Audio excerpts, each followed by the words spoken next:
You were taught that space is silent, but that isn't true. Space looks empty, yet emptiness doesn't mean quiet.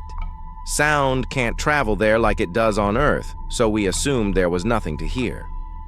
NASA later captured sound waves from the Perseus black hole and amplified them. Instead of a dull hum, they revealed a haunting scream.